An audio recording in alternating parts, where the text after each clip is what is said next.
evening, everybody. Welcome back to Maid of Stone's podcast. We've got a packed program, as always, for you tonight, and we've upped the numbers by one as well. So there are 5 of us on the panel this evening to talk about life, the universe, and everything. Introducing our guests, we've got Kodi Kasper from south of Salem. Hello. One of the uprising bands that we've seen so much of in the press over the last 18 months, 2 years.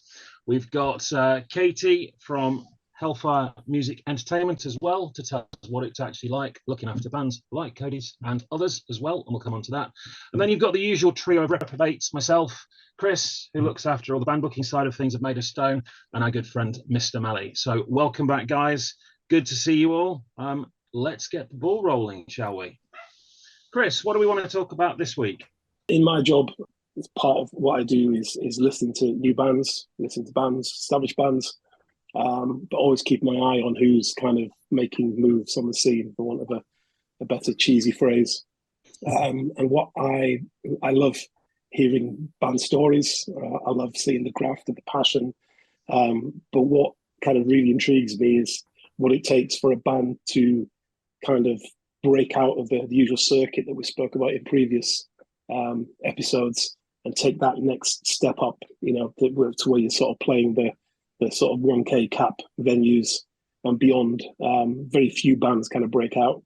And I and a lot of other people think that South of Salem are definitely going there. It's one of the reasons why I was very keen to get them at Maid of Stone this year. So I just like to kind of talk about that, Kodi's experience with the band and what they're doing. Also get kind of Katie's ideas and opinions on that, because obviously part of her job, she's always looking for new bands and working that. So yeah, what's it like being in the band? What's it take to get to that next level, and see where we go from there? There's got to be presumably something more than just graft, hasn't there? Because every band will argue they put the graft in, they all get in the van, they all tour around the country, and as you rightly say, they get into multitude of festivals, multitude of venues, they get support slots on reasonable sized tours and things like that, but it then becomes almost a repeat exercise. We're hoping Kodi, Katie, you guys can definitely give us a bit of insight into what's the special sauce. What do you have to think about? What else can you do? Well, in my opinion, you need to have a Kodi in the band. Yeah, I mean, we're not at that next level right yet. We're definitely knocking on the door. And I feel like you need at least one band member to just like be so unbelievably driven to get to that next level. And the more of you that buy into that person or people being driven, the better it will do. And all of that's all well and good, but I honestly think like songcraft is number one. Is like, if you don't have the songs, you're never gonna knock on the door, never mind make it. So you gotta just like, I mean, in my case, I've spent 15 years learning how to write songs, and like now all of a sudden people like them, probably because I've gotten a bit better at it over time. But it's funny, isn't it? Because you say that, but I bet your older songs are good.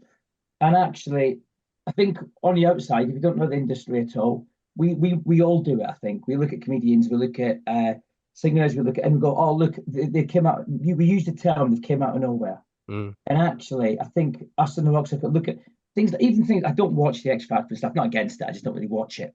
But actually, these guys have probably played pubs for 10, 15, 20 years. And I think, like Kodi was saying, the hard graft goes in. A lot of people have hard graft. But it is once you've and let's hope, touch wood, South of Salem do get to that next level. It'll be interesting to see some people kind of go, oh look at them, they've came out of nowhere, and we know they haven't, and that must be quite frustrating. But although I'm guessing it's just the nature of the beast. It kind of, but like at the same time, like in the scene that we're in right now, and that we seem to like slowly be breaking out of, we've done like, tours with Wednesday 13 and Wasp and stuff, which has really helped get a new kind of fan interested in the band, which has been really cool. Can't remember what I was talking about now. Well, actually, now you've said that, sorry, because you've very different types. Because Wasp, I would guess, are the older fans. I mean, Yeah. Black Hill All this is what 450 himself, and they've got an old school fan. And now some of them will just go and see Wasp, but Yeah. some of them will love you guys. But then you've got Chris Barris, who's very different again. Yeah. You know, so again, that's a part of it, isn't it? Getting all the different audiences you possibly can. Yeah, I mean, we don't want to keep treading the same path, and I think it's like actively something that we always think about is like, if we're doing something twice, why are we doing it twice? What will we do to make it even better this time? And just try and move around as much as we can, try and get different parts of different audiences, and to kind of bring them all in to become our audience. It's the name of the game. And then you're trying to get those people who are liked watching you. Then you've got to be, in this day and age, you have to be personable enough to go and meet those fans afterwards and talk to them and reach out to them, because they might forget you. But if you give them the personal touch, I feel like it's one thing that our band are really good at, is that. And it kind of draws people in and creates new fans.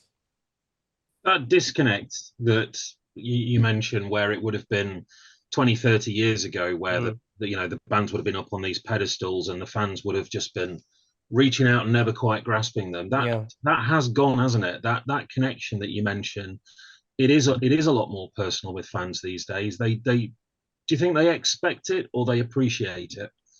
Maybe a bit of both. I'm not entirely sure, but that whole, like, you were just like chosen by the robotic arm of the record industry and they plucked you out and now you are the guy, and like, that's never going to happen again. Like, you got to work now, and part of that is meeting people, becoming personable, creating content to keep people involved and stuff. It's a different sort of thing, I think. And like, I think when I was probably like 15 and stuff, and I first wanted to join a band, it was that, like, I would have no chance of meeting the bands that I liked. Even if I liked smaller bands, it was just no chance. But like now, like, I mean, I go to Tesco's twice a week. You just wait outside. You can meet me if you want. It's like, yeah. Kodi, I'm going to be honest with you. I thought more of a Waitrose person, but I'll take that. I think, especially with the change in social media, people feel like they know band members a lot quicker. So the connections are made a lot quicker.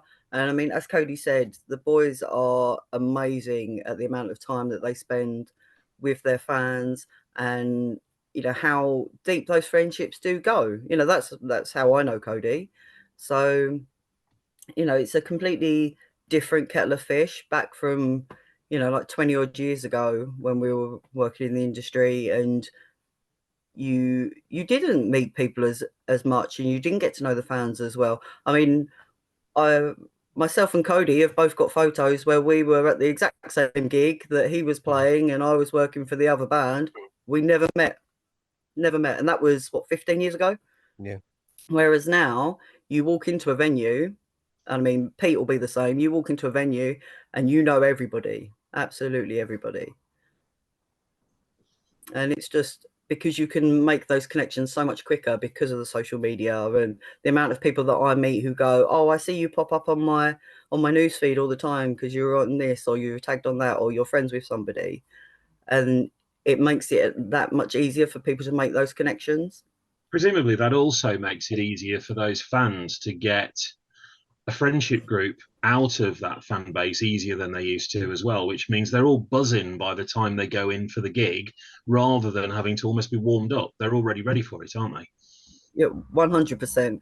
And, you know, you have like your fan groups. Obviously, the Coven is the most involved fan group that there is. But you have a group of people, like I know if I, like, for instance, I'm going up to Kate. When is this going out? As soon as I get back off holiday and edit it. That's not helpful. All right, that's code for I don't know. So I'll have been up to KK's to see Salem on Saturday, and I know that I will walk in and there'll be like the Wolverhampton friends that I have from the Gifford or from KK's or from my work with Giannani. But you can go to any venue. Like if I'm up at Winterstorm, I know exactly who's going to be there. And that's on a fan base. So that's not me talking about industry people. That's not me talking about band members.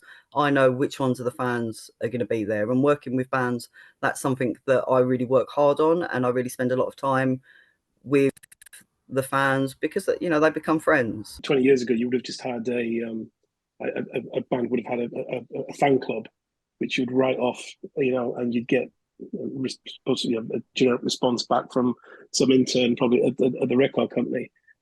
So obviously, it's completely different now. And this goes into what we were saying in previous episodes, like with Shane from Crows.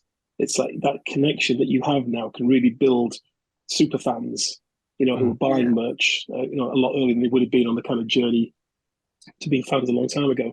But at the same time, there's that constant need to connect and that constant need to be available, you know, and be online before them. So I guess the question to Kodi is it better now that you have that, but you have to work for it constantly, be on social media, be responsive, or would you rather have it sort of 15, 20 years ago when you're reliant on that arm to go and pick you up, you managed to get an A&R man down to your show?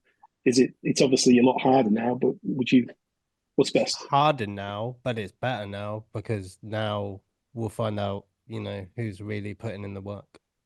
And if you want to put in the work, you can get it. Whereas before, like obviously a lot of bands and it are like great musicians and they have good songcraft and stuff, but like getting picked up by the right A&R man is like winning the lottery. It's like crazy. And like now there are even more bands and you have to work even harder, but you can work hard enough to get what you want. And there is no lottery element in terms of a record label coming in for you and an A&R guy. If you work hard enough, it will happen. And that makes this better, in my opinion.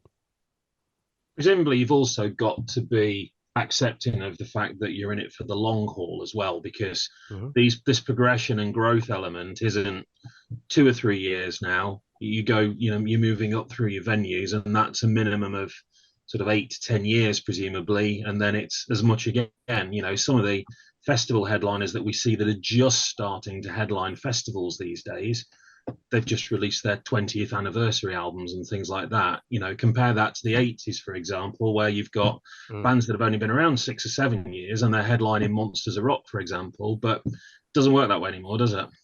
No. And I think that's partially because of what you're saying, and it's also partially because rock just isn't that big anymore, where like somebody can just come out of nowhere and become like, if you think about like G&R just randomly just like popping up in like the like late 80s and just playing Monsters of Rock, like that just doesn't happen now. You have to get on the third stage of Bloodstock or the second stage of Download and work your way up and then eventually be there. But because it was like the forefront of all music was basically rock and pop, it was easier to like just become that overnight sensation. Like Nirvana released one song and they're the biggest band in the world. It like that can't happen in rock anymore because it's not as popular, which is a shame, but it doesn't mean we should stop doing what we're doing. Definitely. All right. Maybe you could change. The third album could be R&B. Yeah, I mean, I'm up for it. Joey might have something to say about it, but we'll see. What are the plans, Kodi, for moving forward? What is coming up? Obviously, we know you're playing in Maidstone this year. You've got a tour going on at the moment. What's the plan going forward? You got world stuff going on? Is it all UK, European? What's happening? So in terms of the UK, like we're kind of, you know, we're lucky. We've got a great agent in Ian Shaw, and we are booked up till mid 2025. It's as far as the UK goes now. That'll include a headline tour. There is another tour after Chris Barris coming up that I'm not allowed to talk about yet, but that's really exciting. We've got all the festivals in the summer, including Maid of Stone. And my one. And your one. We're playing Station 18 in May. Thank you. But like for us now, we've like this band has come like unbelievably close to getting on EU tours with bigger bands 3 times, and none of them I could probably talk about because I don't really know, you know, it's not my place to talk about it. But we've come like looking at a contract, and it just never happened in the end. So we're just kind of desperate to get that like EU tour. I feel like that's the next step for the band. And I think sometime, you know, in this cycle of this album, we will get it. It's just waiting for the right tour, the right time. And in terms of that, is like it's just going to be luck as to like who's around and who needs a band and all the rest of it. And you know, we don't do buy-ons and stuff like that, so it kind of puts us out of touch of some tours, but it's not something that I or anybody else in the band really believe in. So you know, it's all hard work, but we gotta have an element of luck in there somewhere with stuff like that. Yeah. Obviously, you've got great songs and you're a great band, but the stagecraft, you say songcraft's good, but stagecraft's also obviously top drawer. It's fantastic. Yeah. And I understand you're not everyone's cup of tea. So South of Salem obviously is, you know, some people I know love it, and some people who are not into the music scene would kind of, it's not their thing. So I suppose with you, it's very tricky to be on a support because some bands, you know, you don't want something identical, do you? But it must be, it must be considered because you are a band who won't fit everybody. Yeah, I mean, there's a few different elements to that, really. There's one where, I mean, we've been through, a good example is when we played Bloodstock. We were like, oh, should we play all the heavy songs because it's Bloodstock and it's a metal festival? And then we were like, actually, no, fuck it. Sorry, I don't know if I'm allowed to swear or not. It's all good. Actually, no, F it. We won't do that. We'll just play what we'd normally play and just go for it. And it worked out fine. And ever since then, we just kind of realized we just got to keep doing what we're doing. And I know like especially the stagecraft element with South of Salem, it probably put off a lot of headline bands. I think some people would be pretty afraid to have us on after before them. I think that's like a real thing. But like, you know, we took out like She Burns Red because they're like really full on stage and stuff. You want somebody to give you like a run for your money when you're headlining. So it's like, yeah, I mean, hopefully more bands can think like that. And that's a good thing with you guys, and I've said it before, but if you're at a festival and say Love Rocks or like last year, and in fairness, in a festival like that, most people know who you are. So ideally, we're not an ideal. Well, you don't have to put on the greatest show you ever do, but you always do. You always put on a top 12 show. So that's really good to see. Thanks, man.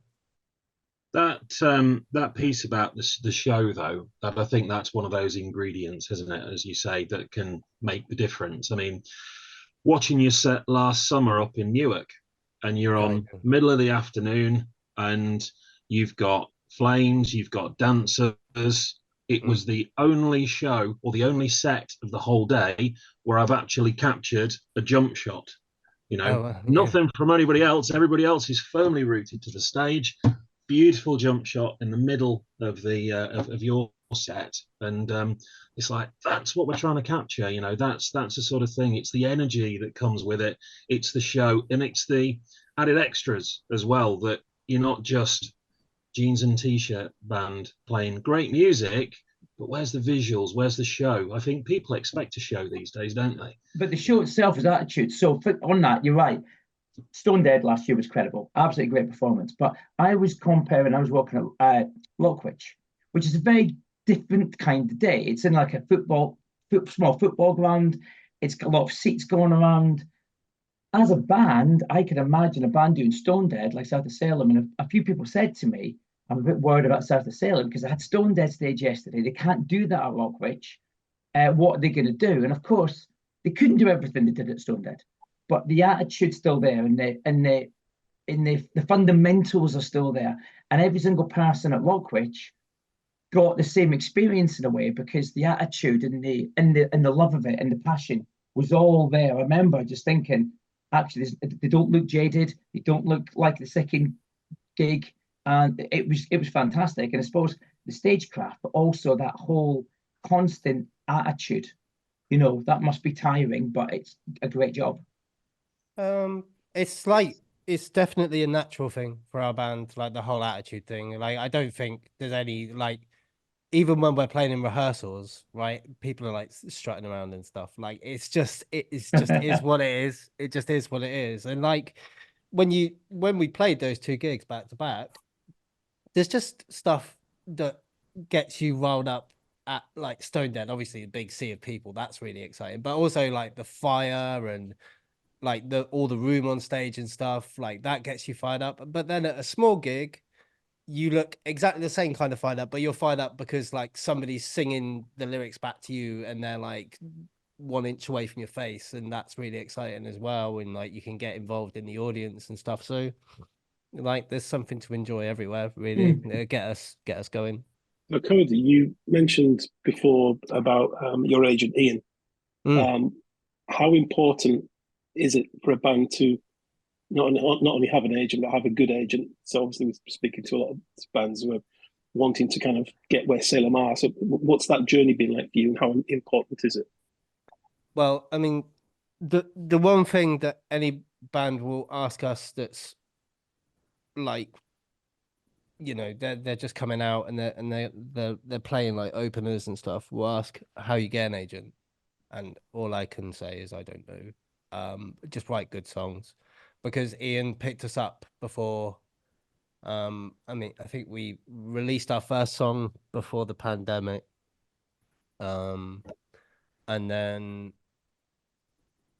sometime during all the lockdowns and stuff is when he picked us up. So we hadn't really even played a gig. We played one, and that must be based on being good at, you know, online and stuff like that, which we were kind of forced to in lockdown. There's nothing else to do. And writing good songs and producing like cool videos to look at. So he got on board from that. But in terms of like how important it is to have a good agent, it's like I can't imagine having a bad one. That would really suck. And I've never, like, luckily never had a bad agent. But in terms of like an agent, it's like he's almost teaching you about the music industry as you go along, and that's really, really useful. And there's like some stuff like, oh, can we do that? Because somebody will message you and he'll say, no, don't do that, and you'll go, why? And he'll actually tell you, and he'll say, well, we're doing it like this to like raise your profile here and do this, and then you'll go up and it all makes sense. And then after a while you will like learn to trust that person, and like the decisions that he makes as to like where you go and what tours you're going on are all calculated to make the band bigger. And like once you trust an agent like that, I found the music business to be quite an enjoyable place to exist. So you know, it's good. I recommend it. It's good to hear, because usually we always hear like bad stories, don't you, with agents? Not always, but you kind of just hear the negatives, you don't hear the positives. So that's really nice to hear.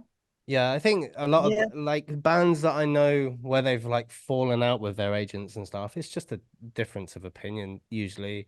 And you butt heads and like there's no way back, and you don't trust that person anymore. And if that person's the one that's in charge of where your meal ticket's coming from, then you need to be trusting them big time. I mean, Katie's an agent, she'll tell you. I will tell you how amazing Ian Shaw is. Honestly, Ian Shaw is what I aspire to be. So, Sir Shaw, as I call him, he is a fantastic agent. What he does for them is just perfect, and all of his bands. But the same as like, I'm very lucky that I know Ian. The same as that he'll explain things to Kodi. When I've got something, I can go to Ian, and you know, it's quite nice. There is a bit of a group of like managers, booking agents, things like that, where we will discuss things or put things forward. Like if I get a show that comes in that's not suitable for one of mine, I've got several other agents that I can go to and go, hold on a minute, I think that one would be perfect for. But it's like Ian is at a particular level. The level that I work at is like out of my screen, you know, so it's those sort of bands. But so what do you look for in a band, obviously. Katie? How would a band, you know, attract you to them? So a band for me, I mean, I I still turn down 50 odd bands a month, you know. I'm very picky, like very picky, but it has to be something that I'm behind. If I can't get behind you, if I can't get on with you, and I'll always book in a call with people and spend a bit of time getting to know them, if it's not someone that I already know. Because as Kodi said, if you can't get on and if you can't trust somebody, you can't work together in this sort of an industry. It's really hard. Everybody's fighting for the same shows, so you've got to have someone that you feel is part of your team and that's going to have your back. And you know, it's just about being honest. And I have like a no BS rule in my contracts that are, you know, like contracts, but you have to be honest with everybody, and you have to have those sorts of really courageous conversations sometimes. And sometimes people don't always make the right choices. Sometimes it's really hard. Like I've had bands that are really difficult to book for, and that can be that they're not quite in the right genre, or they're not making the right waves, so promoters can be a little bit, you know, frightened or sketchy. And you know, it's a tough old world out there, you know, especially for the littler bands. But it's just about working hard, you know, and fighting. And you know what I'm like, Chris. So you know, I do not back down. And yeah, I definitely don't want to get into an argument with you, Katie, on anything at all. No, I'm like, how many bands can I have this year, Chris? Please, thank you. But Have the stage, have the entire stage. yeah, you know, you've got to have somebody. Like for me, if I'm managing, or if I'm booking, or if I'm just helping, like I have bands, as you know, I have bands that I help that are not on my roster, but you've got to believe in that band, and you've got to want the best for them. And that can be whether you're really into the music, whether you're really into them. There's got to be something that makes that connection. Like I can't just pick up a band because I won't care enough, if that makes sense. Not in a horrible way, but I need to have some love and a bit of passion for that band to be able to sell them in the right way. And sometimes it doesn't work. You know, I've had bands obviously that have moved off of my roster. I've had bands that I will find someone that's better for them. And that's it. That's an important thing to realize when something isn't working. So to the point of, you know, you don't want to get to the point where you're having arguments and you're kicking people off of rosters, or you're getting sacked, and that, you know, that's horrible. That's not nice for anybody. Presumably, that's where you have to get to a point where egos can't come into it on both sides. You've got to be able to have open and honest conversations. Yeah, 100%, 100%. And you have to have. There can be a difference. Like you can have confidence in knowing that you're good at what you do, especially from a band perspective. You know, they can be confident that they're good at what they do, but they might not be meeting everything that you need. So like there might be maybe the socials are terrible, and in this day and age it's all about the socials. You know, you've got to be putting that level in. But you know, you might be working with an agent that has, so like for me, I don't have like the bigger contacts, so I understand that. So once a band gets to that level, that's it, I'll move them on, you know, and find someone that is better for them. And that's always for me. I don't have an ego with it, you know, it's always what's best for the band. That must be quite gratifying for you as well, though, knowing you've got them so far and you can pass them up to that next person, whoever you've identified, knowing you've done a cracking job because they are moving up. Yeah, you know, and it all falls back, for me, it all falls back, you know, I'm just about to go into my 26th year working in the industry, and you have to still feel proud of bands. Like I still feel proud of bands that I worked with back when I was like 14 and got somewhere. There's different levels of where bands want to go. Not everyone's going to make it. Not everyone's going to be the next Kodi, you know, or like the next Crows. But bands have I don't know. It's hard to explain, but you can find like achievements in lots of things, and you really have to celebrate those achievements, and then being able to move them on and find them someone that's better, or watch them as they go up that ladder a little bit more. But you're always going to be standing there and cheering them on. You know, that's the whole point of the relationship. You're always going to be part of that journey. I think it's so important we're saying that with bands, because some people, their end goal is to headline that Maidstone Festival. You're the one, or Headstone Download, or headline Rock Am Ring if it's still going on. But other bands, their aim is to play on a Saturday night somewhere and have the local funding. And actually, everyone's level is different. I think you're right, absolutely right. It's really important to recognise. And I think for you as an agent, it must be hard to explain that to them. But I think they have to know where they're going for. Yeah. I mean, 100%. You get bands who are like, well, no, why am I not headlining? Like, why am I not higher up the bill? Why is this? Why is that? But that is, sometimes it's their immaturity, or sometimes it's their ego, and it's about being able to say to them, well, hold on a minute, you know. And quite a lot of the time, my sounding board is Kodi, unfortunately, so he has to put up with a lot of my rubbish. And he is so smart and so level-headed, and you know, because we all have that bit where we overreact a little bit, don't we? And we go, oh, for God's sake. I'd like to add that I'm not the reason why bands aren't getting signed to Hellfire. It's not me. I'm not allowed to send Kodi music because he tells me off. He's like, stop sending me crap. But you know, even Chris will tell you that I had a band that I was considering. I'm like, what do you think? I want an opinion. And sometimes it's that, you know, it's just somebody else having a listen. It helps. And I'm just a me, you know, and I'm trying to juggle an entire working life and a roster of 12 bands. And I've got Kev, who manages a band on my roster, while I book for his band. It's all very complicated. But yeah, it's a busy old life being an agent. But there's not a lot of agents out there, or not a lot of agents that really fight for their bands. Or you get managers that solely manage, whereas if I'm managing a band, I'll do booking as well, because for me it makes sense. You know, if I'm controlling the calendar, it makes sense. But because of the level that I'm at, you know, it wouldn't work with the bigger bands, and that's fine. You know, you just do what you can. You know, I do what I can to fight to try and keep the scene alive. For those bigger bands, there's presumably more personnel needed to help them progress as well. I mean, as you as an agent, you mentioned the booking. There are, in some cases, you have dedicated booking agents as well.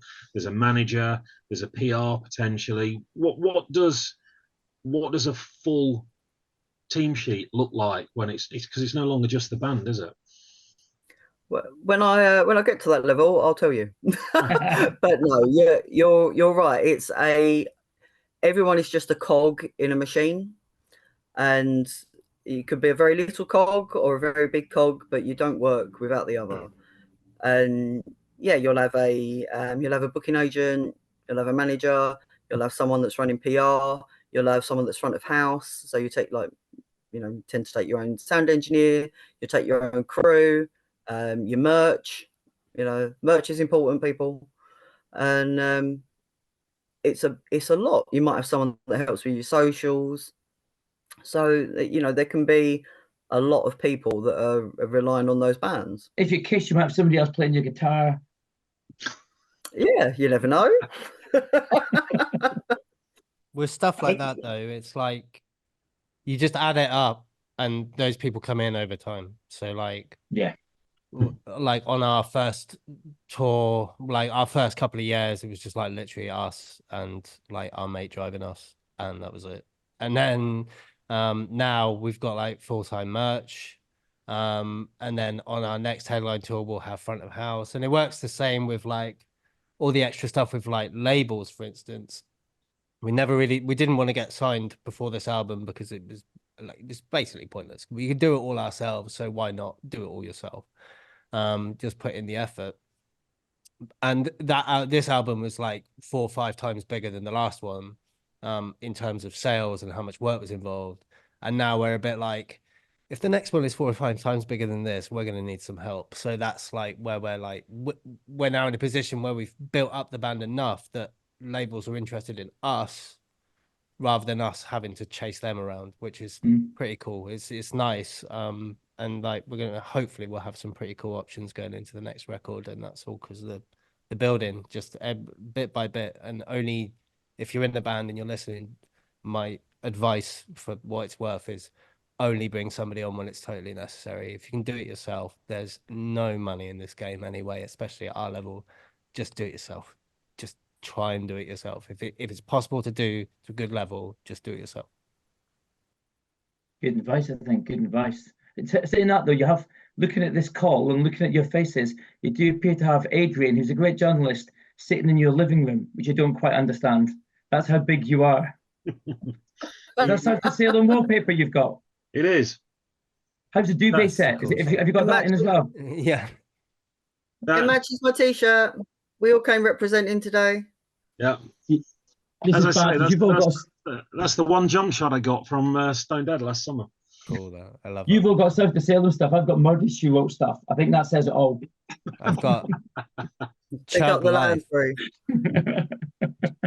I'm repping Download Festival and the former NFT Club. Yeah, I'm not uncoolest. I'm definitely the uncoolest on this screen right now. I think that point of what Cody said about bringing people in when they're necessary and not chasing them, letting them come to you, is so important. It goes back to what we were saying, I think, in episode 1 with Chantel, having a manager who's really your driver, your mate, or a management firm that takes a fixed fee every month and has 40 people signed to their roster, with promises of this and that. Probably not the best thing to do. And if anybody asks my lowly opinion, I would say any money that you make playing live with merch, put back into the band, into promotion. Don't let someone fritter it away just because you think you need this person at this stage. You know what? Funny, I was talking to a band on Saturday, and they said we were chatting away over a drink, and they've been quite successful, and they were saying it's interesting because we've been quite successful. We've made a little bit of money, and I said, okay, so what's the aim? He goes, well, you don't understand. We need a lot more money because to go to that next level, that we'll need to use that. We need to use that money. Now, possibly not, but probably. So actually, I think it's really important for everybody who's listening, who's not in a band. Most people know this. And as Cody said, there is no money in this at this level. So this is my little thing, I suppose, for people. I know we moan about it a lot, but people asking for like comps and free tickets. There is no money at this level. Really isn't. Just not a lot of little kids. I think it's important to realise all the money goes in, and at this stage, none of it comes out. Yeah, for real. I'm going on tour tomorrow, and like the amount of unread messages I've had today, that is just people trying to get on a guest list for this tour. Yeah, unreal. Do you know what? It's interesting, isn't it? Because I did my own tour not long ago, and somebody came up to me, I was in the audience, and I said, "How did you get tickets? Did you buy a ticket? Thanks for coming." And he went, "No, I was on the guest list." And I'm like, "Dude, it was my guest list. I didn't put you on the guest list. It's my gig." But people just like a freebie, which is nice. Yeah. But I think, and they don't mean, a lot of the times they don't realize that actually it is literally taken out your pocket. Yeah, I mean, especially when you're like a support band on a tour, like if whoever's running that tour, whoever the promoter is at that venue, they're going to be there. And if they see somebody that's come in and paid and they're wearing your t-shirt, the support band, and they're like, that looks great for you. And if you're the band coming in and you're the support band with 40 people on the guest list, forget about it. They know what's up. So it's like, they know what's up. Yeah. They know everyone's going to come in, watch you, and go out again. Yeah.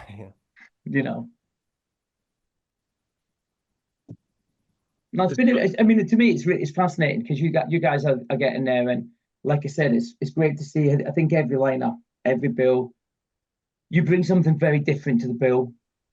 You bring something very exciting to the bill, And I think it's good to see. I think the fans. I said this before. I think from a fan's point of view, I think they love it to watch people's journey. We mentioned this before, didn't we? Because then when you go to the next level, they feel a part of it, which is really, really valuable to keep these fans. It's really cool as well. It's a real trick, isn't it? Not to neglect them, not because you want to, because you can't answer every message, but still somehow connect to them and say, listen, you've helped us here.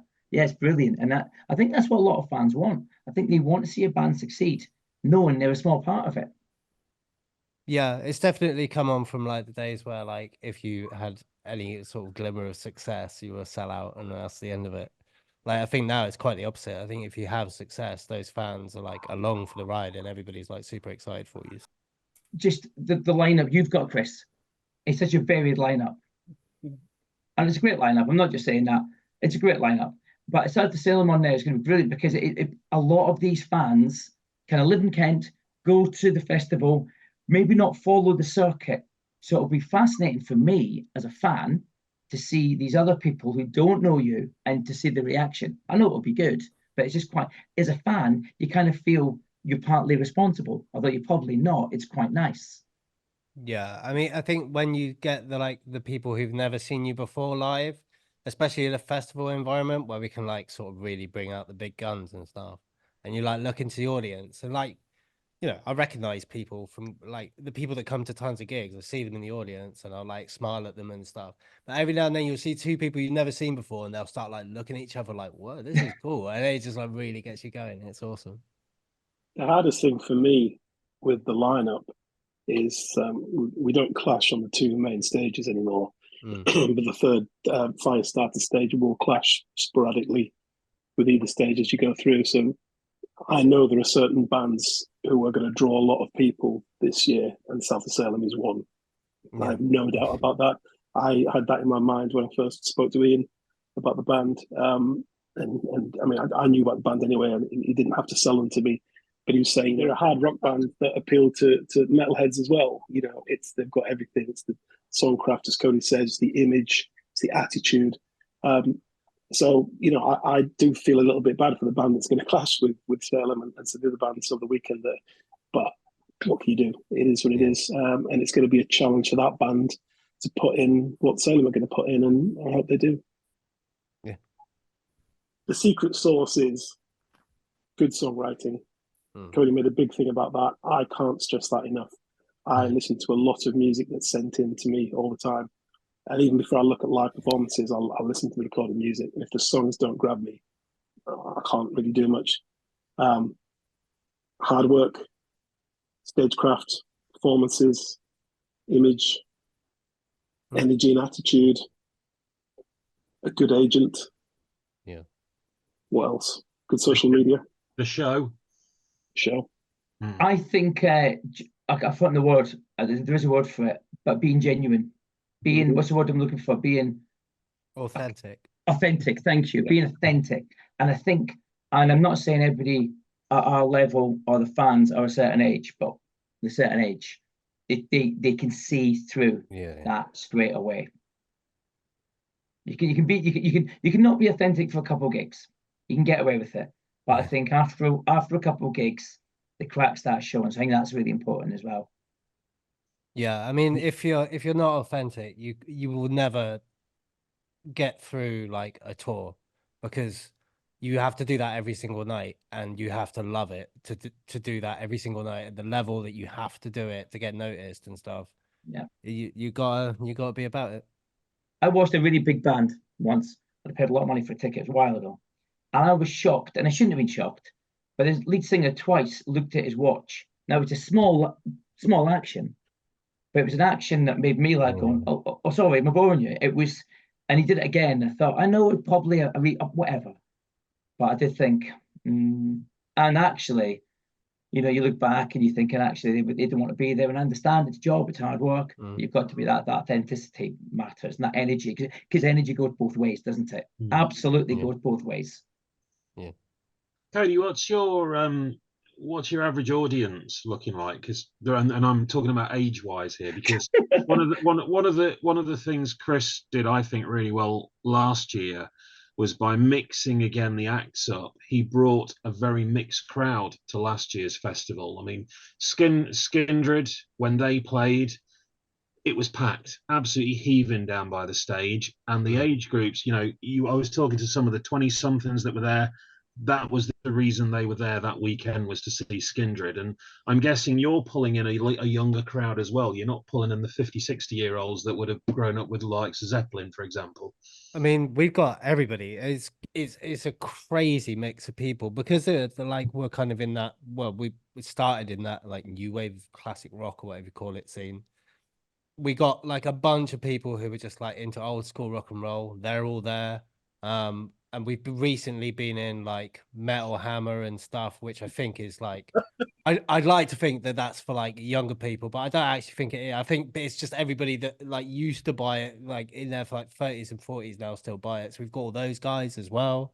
And yeah, and like we're starting to crack like a younger audience, like people in their 20s and stuff are coming out, and they're like, yeah, I mean, the last headline tour in October, like it could be like there's so many different sorts of people there, which is really cool to see, and like they've all got like liking us in common, which is nice. So yeah.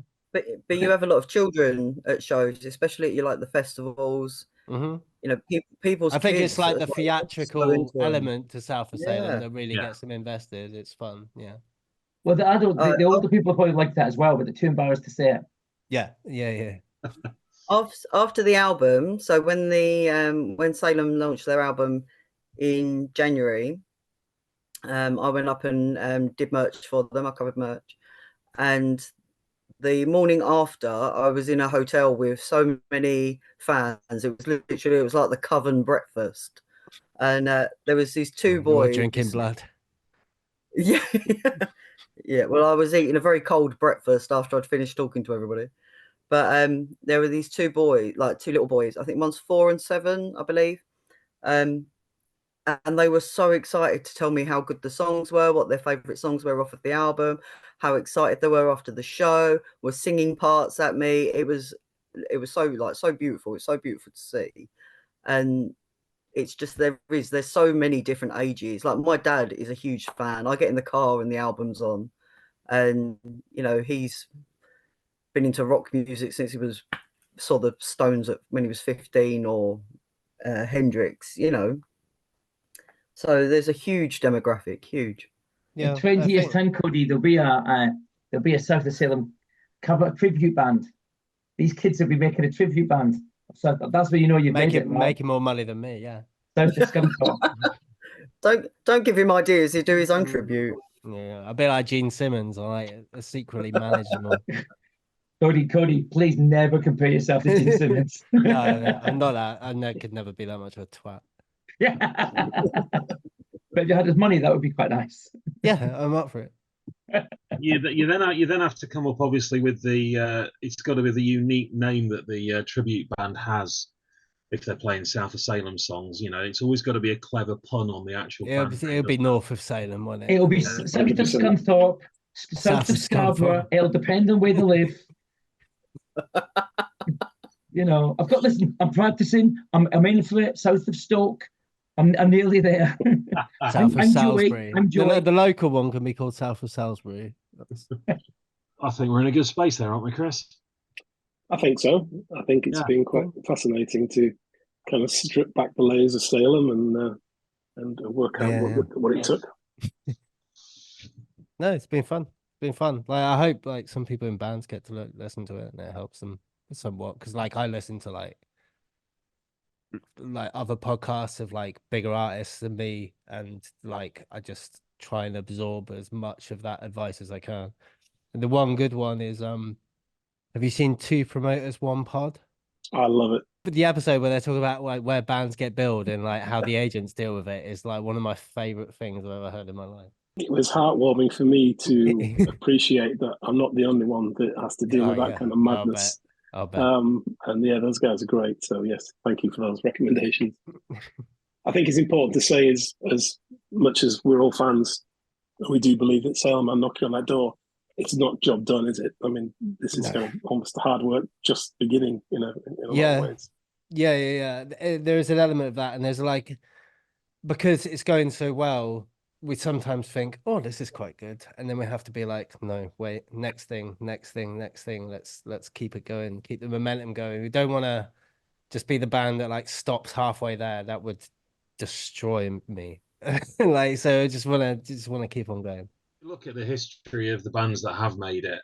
There's always, as you say, at least one member that's had that huge work ethic that's dragged the band with them almost on ambition. And it's without it, I think bands can coast because they're enjoying just being in a band, playing gigs and whatever. But the ones that really want to make it, you're absolutely right.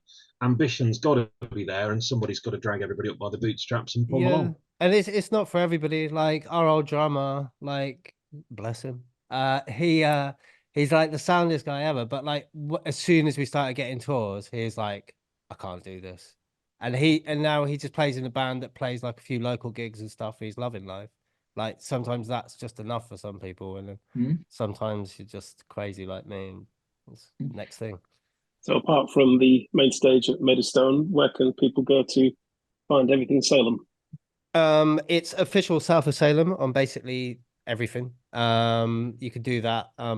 If you've got, Spotify, all that stuff, we're going to be on there. Just type South of Salem tour into Google. You will find out where we're going to be.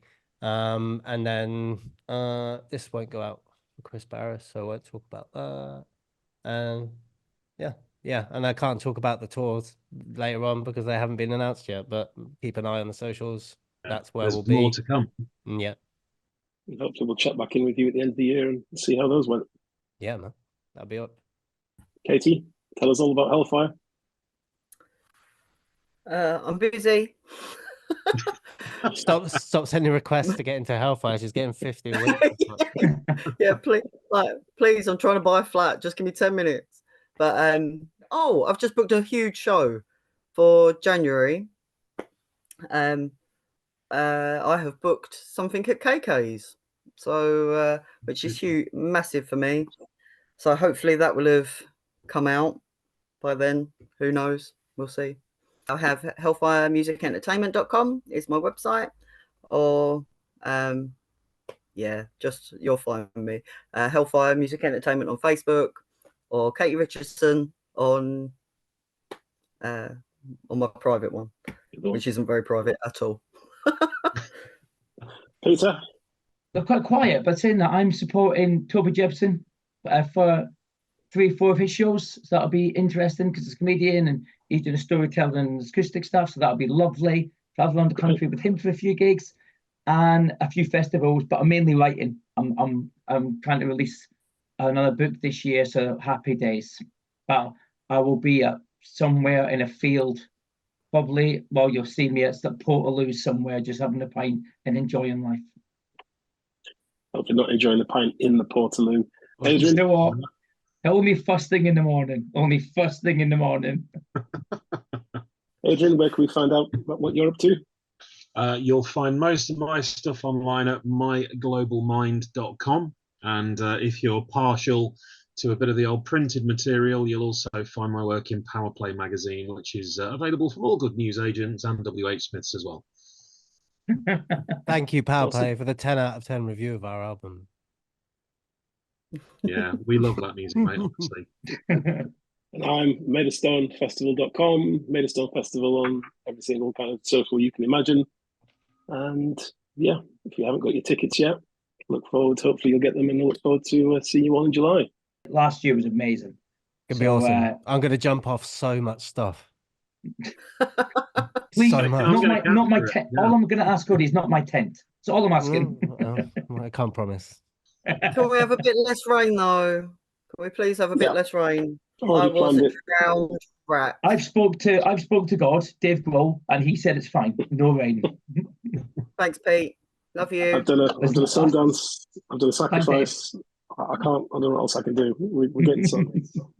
It's whether Pete brings his special tent again, isn't it, though? So my green bell end tent is long gone, I'm afraid. Such a shame, mate. Such a shame. We'll have a whip around, Pete, and get you a new penis-shaped tent. Please do. And on that note, yes. Adrian, take us away, please. Kodi, Katie, it's been an absolute pleasure. Thank you for Thank you joining for us this having me. evening. It's been really, really insightful. Hopefully, if any other artists are listening to this, they'll take something away from it as well, give them a little bit of inspiration, and hopefully see them take a couple of steps up that very rickety ladder as well. Pete, Chris, as ever, it's a pleasure. Wonderful to talk to you. And from myself, Adrian, folks, hope you've enjoyed this. Let's see you for episode 4. Thank you very much and good night.